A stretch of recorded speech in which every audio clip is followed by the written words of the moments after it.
Hello learners, welcome to For the Learners. This is our day 8 of 21 days spoken English challenge. And today my topic is tense.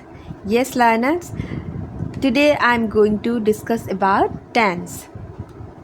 So what do you mean by tense? Simply, tense means time of an action. Tense means time of an action. कि ये काम कब हुआ है, यही हम बताते हैं टेंस के द्वारा. टेंस से हमें पता चलता है कोई काम, कोई घटना कब होता है, कब हो रहा है, कब हुआ था, इसके बारे में हमें पता चलता है. So tense talks about the time of an action. Okay, so mainly tense are of three types. Main three types. Okay, three types. Number one is present tense. Number one is present. Number two is past. And number three is future. ये है three main types of tense. Present, past, future. वर्तमान, भूतकाल और जो भविष्यत. वर्तमान, भूतकाल और भविष्यतकाल. ठीक है. So three types, this three types are main types. इस मेन टाइप्स के ना और 4 सब टाइप्स होते हैं. 4 सब टाइप्स. अभी 4 सब टाइप्स क्या है? नंबर 1 सिंपल या इंडेफिनिट. सिंपल को हम इंडेफिनिट भी बोलते हैं. Okay. Number 2 is continuous. Continuous का ना हम प्रोग्रेसिव भी बोलते हैं. Continuous. Number 3 is perfect. Present perfect, past perfect, future perfect. Okay. Number 4 and the last one is perfect continuous. Okay, these are the subtypes. 3 main types are present tense, past tense, future tense, and the subtypes are simple, continuous, perfect continuous. That means that tense is further divided into 4 subtypes. ये जो subtypes है ना, ये तीनों के हैं. present के भी है, past के भी है, future के भी है. That means present simple, present continuous, present perfect continuous. Same, past simple, past continuous, past perfect continuous. Future simple, future continuous, future perfect continuous. समझ गए कि ये तीनों का ही है. ये 4 जो सब टाइप्स है ना, इसका भी है 4 सब टाइप्स, इसका भी है और इसका भी है सब टाइप्स. आज जो हम बात करेंगे ये हम सिंपल के बारे में बात करेंगे. ठीक है, कि देखेंगे हम सिंपल में क्या करते हैं. सिंपल का फॉर्मूला सिंपल लेते हैं. ठीक है, सिंपल कब हम सिंपल का यूज़ करते हैं, कैसे सेंटेंस में हमें सिंपल का यूज़ होता है. Simple, present simple, past simple या फ्यूचर सिंपल, ये सब कौन से टाइप के सेंटेंस में यूज़ होते हैं, मतलब कैसे सिचुएशन में हम सिंपल का इस्तेमाल करते हैं. We will see in what type of situation we use this simple tense. Okay. So present simple. Present main 3 types. First one is present, second one is past, and last one is future. These are the main 3 types of tenses. Don't get confused. Main types का जो 3 है ना, 3 के फिर से division हुआ है. ये तीनों का फिर से डिवीज़न होने के बाद simple, continuous, perfect and perfect continuous मिला है। ये चारों जो है ना, ये सब डिवीज़न है। किसका सब डिवीज़न है? इन तीनों का ही है। मतलब प्रेजेंट का भी है ये चार, पास्ट का भी है और फ्यूचर का भी है। अभी हम जो बात कर रहे हैं ये प्रेजेंट की सिंपल। ये जो प्रेजेंट है ना, main number one, main type का नंबर वन, उसका जो sub division number one simple, उसके बारे में बोल रहे हैं। उसका यूज़ मतलब उस टेंस का यूज़ कब होता है? प्रेजेंट सिंपल का यूज़ हम कौन सी सिचुएशन में करते हैं? When, in what kind of situation we are going to use this present simple. See, first one is for general truth. When we are sharing something about general truth, general truth के बारे में कुछ बोल रहे हैं, कुछ facts बता रहे हैं। general truth means कुछ facts जब बता रहे हैं तो तब हम present simple का यूज़ करते हैं। जैसे कि मान लो मैंने एग्जाम्पल यहाँ पे दिया है, I like mango। ये एक फैक्ट है कि मुझे मैंगो पसंद है, मुझे आम पसंद है। तो ये एक जनरल ट्रूथ है, ठीक है। इसके लिए हम यूज़ करेंगे present simple. Number two is universal truth. ये एक सिचुएशन गया। जनरल ट्रूथ के लिए हम प्रेजेंट सिंपल का इस्तेमाल कर रहे हैं। और कहाँ यूज़ कर रहे हैं हम? जहाँ पे हम कुछ यूनिवर्सल ट्रूथ के बारे में बता रहे हैं। अब यूनिवर्सल ट्रूथ क्या है? जो सच्चाई कभी झुटलाया नहीं जा सकता, मतलब वो हमेशा से हो रहा है, आज भी है, कल भी था और अगले दिन भी रहेगा। जैसे कि sun rises in the east and water is colourless, milk is white. ये मतलब हम परिवर्तन नहीं कर सकते। मिल्क इज़ वाइट, आप जितना भी चॉकलेट शेक बना के, मैंगो शेक बना के पी लीजिए, पर मिल्क इज़ वाइट ये तो झुटलाया नहीं जा सकता है ना कि मिल्क का, दूध का जो रंग है वो सफ़ेद है। ये परमानेंटली हम इसको कभी चेंज नहीं कर सकते, ठीक है। तो यूनिवर्सल ट्रूथ के लिए भी हम प्रेजेंट सिंपल का ही यूज़ करते हैं। And the last one is for habitual truth. Habitual truth मतलब हैबिट तो पता है आपको कि जो अभ्यास होता है हमारा। हैबिचुअल ट्रूथ मान लो कि मैं हमेशा से जो काम करती हूँ, आप हमेशा से जो काम करते हो, कुछ घटनाएं जो हमेशा से घटता रहता है, ये सब होता है habitual truth. For example, I sleep at 10 PM, मतलब ये मेरा हैबिट है। हमेशा मैं 10 PM को, रात को 10 बजे ही सोती हूँ। ये हमेशा होता है कि आज भी मैं सोऊंगी आज 10 बजे, कल भी ऐसा होगा और पहले भी ऐसा होता था। तो ये इसके लिए भी हम प्रेजेंट सिंपल का ही यूज़ करते हैं। तो प्रेजेंट सिंपल कहाँ यूज़ होता है? For general truth, for universal truth and for habitual truth. अब ध्यान से सुनिएगा, ये टेंस जो है ना, स्पोकन इंग्लिश का मतलब जान है ये टेंस। अगर आपको टेंस मालूम पड़ गया अच्छे से तो आपका हो गया 60-70% हो गया आपका। तो आप टेंस को ना ध्यान से सुनिए। मैं कोशिश करूँगी कि आपको जितना भी हो सके ईजीली मतलब मैं समझा पाऊँ। Okay, the structure, present simple का स्ट्रक्चर क्या है? अभी मैं आपको स्ट्रक्चर बता रही हूँ। The structure of present simple, subject plus verb 1।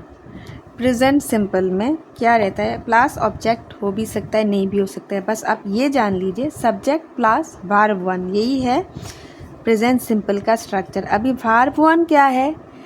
जो एक्शंस होते हैं ना, जिनको हम वर्ब कहते हैं, ये तो मैं पहले भी आपको बता चुकी हूँ। एक्शन के जनरली तीन फॉर्म्स होते हैं, जिन्हें हम कहते हैं verb 1, verb 2, verb 3। Action words are having 3 forms generally and these are verb 1, verb 2, verb 3। और प्रेजेंट सिंपल में क्या यूज़ होता है? सब्जेक्ट के साथ verb 1 जाता है। बस अभी हम देखेंगे पास्ट सिंपल, ठीक है। The use of past simple, it is used for action occurred in past. कुछ काम अगर पास्ट में होता है ना, पास्ट में होता है, हो गया है, कंप्लीटेड, मतलब ये पहले हो चुका है, पास्ट में कंप्लीट हो चुका है, भूतकाल में ये हो गया है, तो इसके लिए हम यूज़ करेंगे पास्ट सिंपल, ठीक है। For example, I went to market I went to the market yesterday. Okay, I went to the market yesterday. Ram lived in Delhi. Ram Delhi में रहता था, मैं कल बाज़ार गई थी। ये सब एग्ज़ाम्पल है पास्ट सिंपल का, क्योंकि ये काम जो है ना, ये दोनों काम ही ख़त्म हो चुके हैं। एक्शन ऑकर्ड इन पास्ट मतलब अभी नहीं हुआ है, ये पास्ट में हो गया। कल मतलब जो बीत चुका है। राम दिल्ली में रह चुका है, तभी मतलब जो काम ख़त्म हो जाएगा, इसके लिए ही हम पास्ट सिंपल का यूज़ कर सकते हैं। ओके, पास्ट सिंपल का स्ट्रक्चर क्या है? Subject plus verb two. जैसे कि प्रेजेंट सिंपल के लिए we got subject plus verb one, but for past simple we have subject plus verb two. Verb one नहीं है, वर्ब टू है। और यहाँ पे डॉट डॉट डॉट लगाया है, मतलब क्या है? एक सेंटेंस में, एक वाक्य में बाकी ऑब्जेक्ट रह भी सकता है, नहीं भी रह सकता है। मैं जाती हूँ, मैंने नहीं बोला कि कहाँ जा रही हूँ, मैं जाती हूँ। ठीक है, मैं स्कूल जाती हूँ, तो उसके बारे में मतलब स्कूल मैंने मेंशन नहीं किया है। मैं जा रही हूँ, मैं जाती हूँ, इसमें भी तो ये भी तो एक सेंटेंस है ना, तो इसीलिए मैंने यहाँ पे डॉट डॉट डॉट लगा के छोड़ दिया है कि आपको ये जानना है। ये है स्ट्रक्चर, ठीक है। और इसमें ऑब्जेक्ट वगैरह ये सब कोई सेंटेंस कंप्लीट करने के लिए हम रख भी सकते हैं, नहीं भी रख सकते हैं। ओके,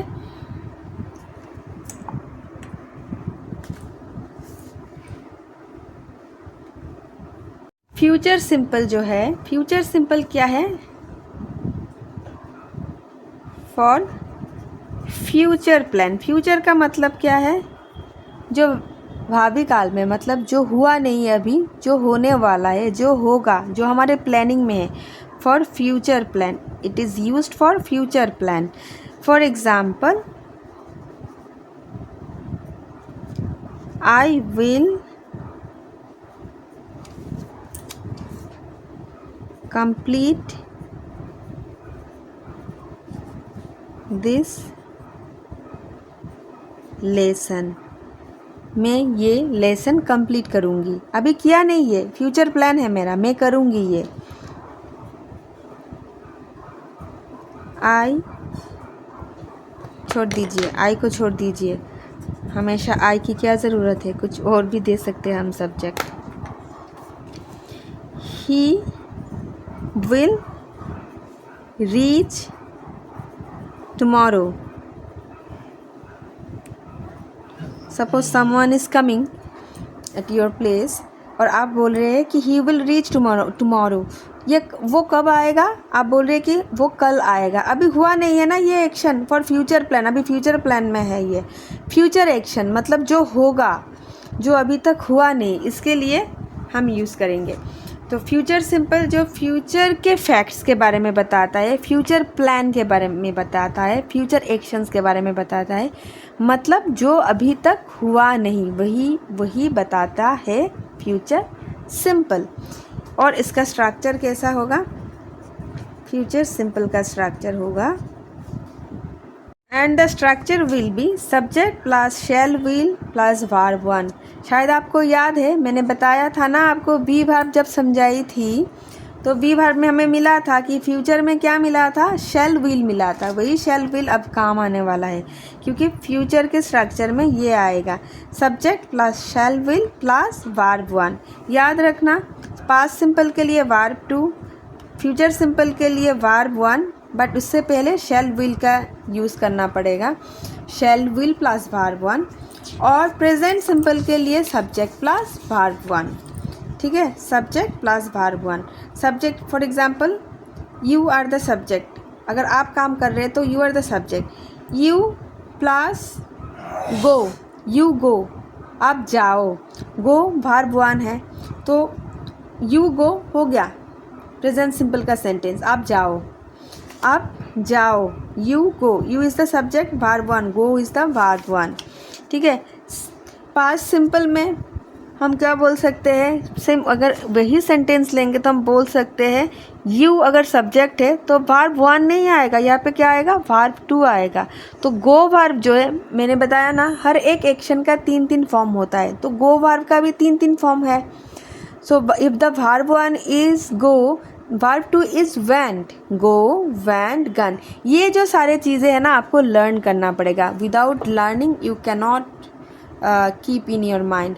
आपको मतलब आप याद नहीं रख सकते। अगर आपको याद रखना है ना, ये बहुत सारे एक्शन वर्ड्स आपको लर्न करना पड़ेगा।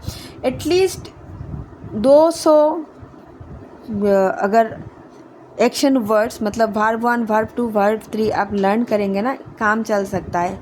200 at least 200, otherwise it will be very difficult. Every time you will not find the correct word and it will become a permanent problem. So I will provide the list, the common words list, जो कि मतलब हर हाल में हर situation में use होता है। जितने सारे words ये सारे मैं आपको दे दूँगी, ये सारे आप लोग काइंडली लर्न कर लेना, ठीक है। और तो मैं बताई थी क्या, वर्ब 2 आएगा, तो वर्ब 2 क्या है, गो अगर वर्ब 1 है तो वर्ब 2 है वेंट, सो यू वेंट, ठीक है। और फ्यूचर में क्या करेंगे हम, फिर से वर्ब 1 आएगा। तो मैंने बताया आपको गो वर्ब का 3 फॉर्म क्या है, गो वेंट गन।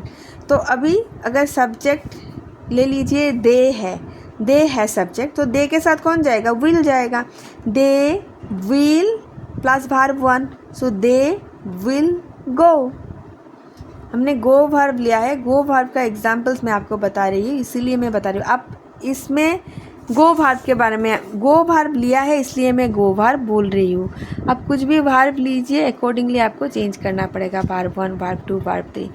तो कॉमनली यूज्ड जो वर्ब्स है ना हमारे डे टू डे कन्वर्सेशन में जो आते हैं, हर वक्त जो यूज़ कर रहे हैं, जैसे कि चलना, खाना, उठना, बैठना, जाना, ये सारे जो वर्ड्स हैं ना, ये सारे जो एक्शंस हैं, ये हमें याद रखना ही है, हमेशा हमारे दिमाग में ये रखना ही है। इसीलिए एटलीस्ट 200 वर्ब्स तो आपको लर्न करना पड़ेगा, ठीक है। ये लिस्ट भी मैं आपको प्रोवाइड करूँगी। Okay, for today that's enough for today. मैं आज और ज़्यादा लंबा नहीं करूँगी, बहुत हो गया। आप सिंपल को अच्छे तरीके से समझ लीजिए, उसका प्रैक्टिस कीजिए। मैं एक वर्कशीट भी प्रोवाइड कर दूँगी। और प्लीज़ अगर आपको ये अच्छा लग रहा है ना, तो मुझे कमेंट सेक्शन में थोड़ा बताइए। अगर कुछ इम्प्रूवमेंट करना है, कुछ चेंजेस लाना है, आपको समझ में नहीं भी आ रहा है ना, तो भी मुझे थोड़ा इन्फॉर्म कीजिए, ठीक है। And thank you so much. Thank you for your patience. Bye bye.